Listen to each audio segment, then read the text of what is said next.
Once upon a time in Anambra State, there lived a young man named Ebuka.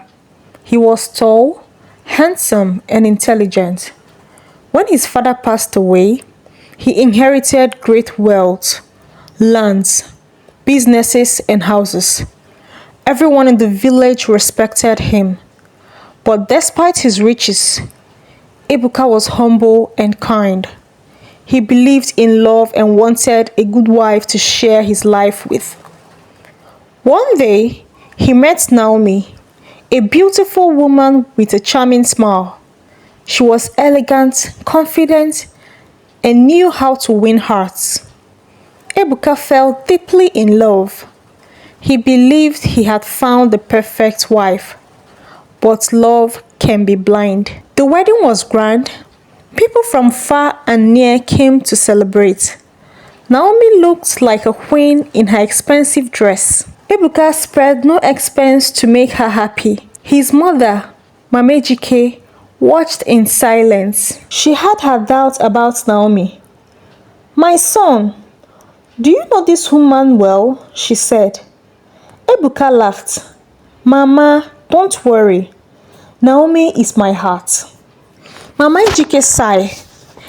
A mother's heart never lies. She saw something in Naomi's eye, a hunger that had nothing to do with love. At first, everything seemed perfect. Naomi played a role of a loving wife. She smiled sweetly, cooked delicious meal, and treated Ebuka like a king. But as time passed, her true nature began to show. Naomi loved luxury.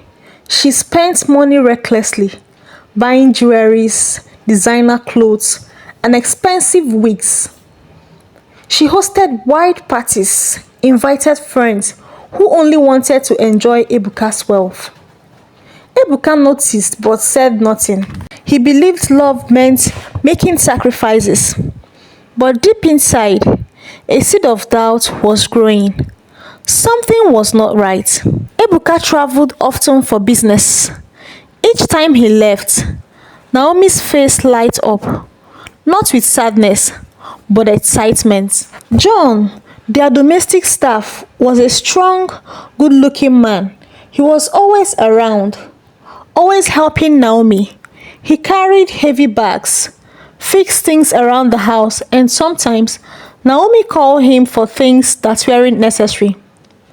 The housemaid noticed.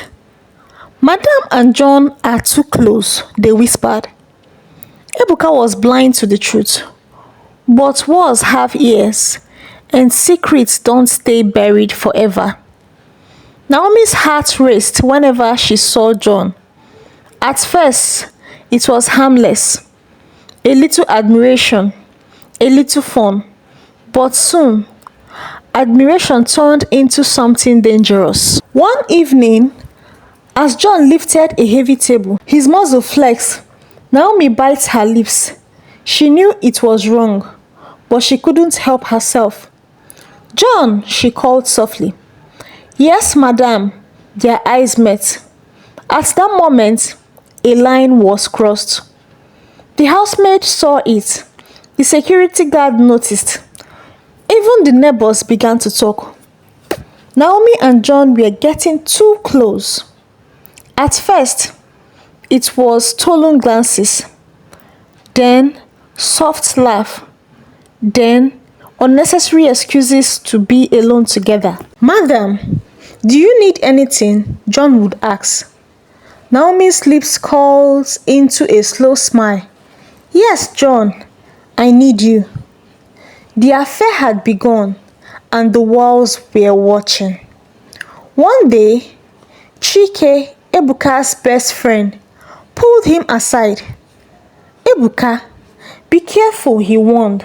"People are talking about Naomi." Ebuka frowned. "Talking about what?" Chike hesitated. "They say she's too close to John." Ebuka laughed. "That's nonsense."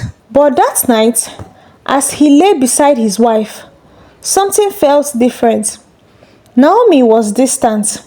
She no longer looked at him with the same love.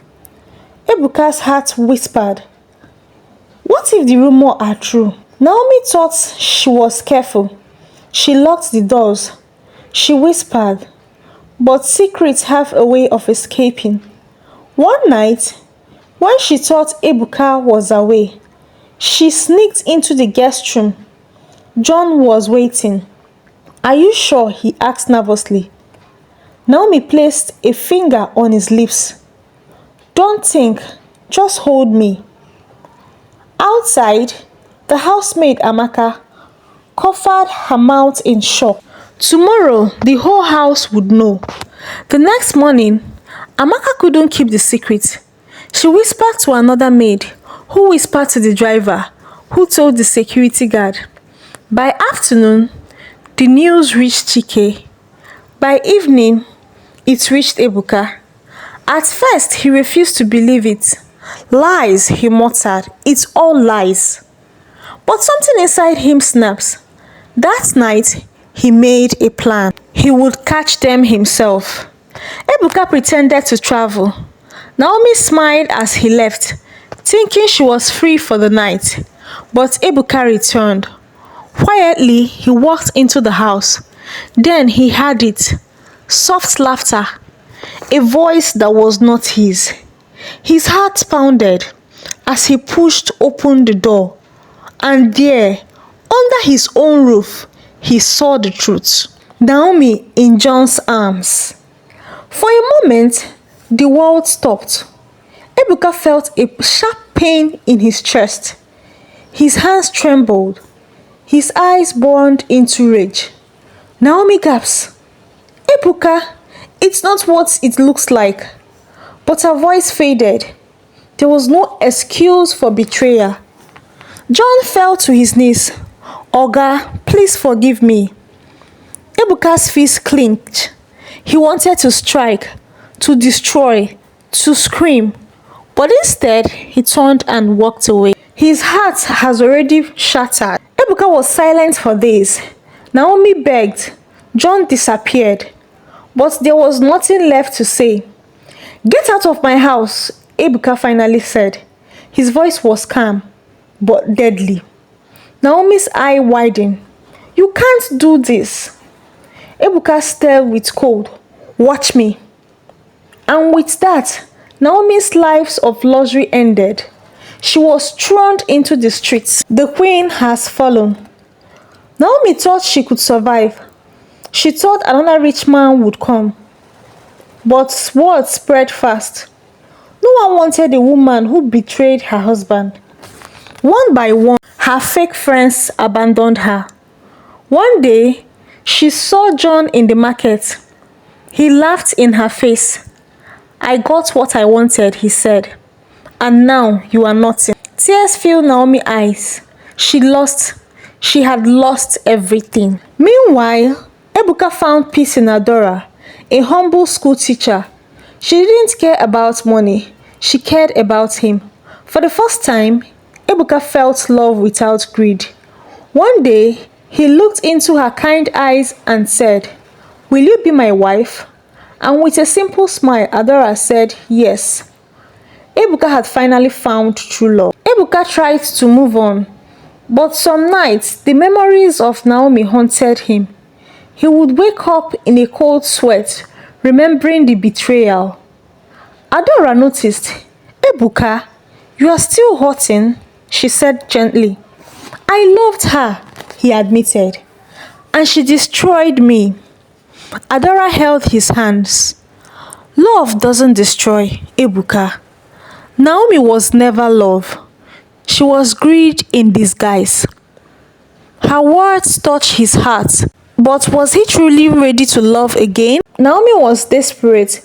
Life had become unbearable. She had no money, no home, no friend. One night, she met a strange woman in the market, a fortune teller. I can help you, the woman said with a sly smile. Do you want revenge? Naomi hesitated. Yes, she whispered. I want Ebuka to suffer. The woman handed her a small black bottle. Pour this in his drink. He will lose everything. Naomi took it. Her final scene had begun. Naomi waited for the right moment. One day, she learned Ebuka was throwing a party. The plan was simple: slip the poison into his drink and disappear. But just as she reached the table, someone grabbed her wrist. It was Adora. "What are you doing here?" she demanded.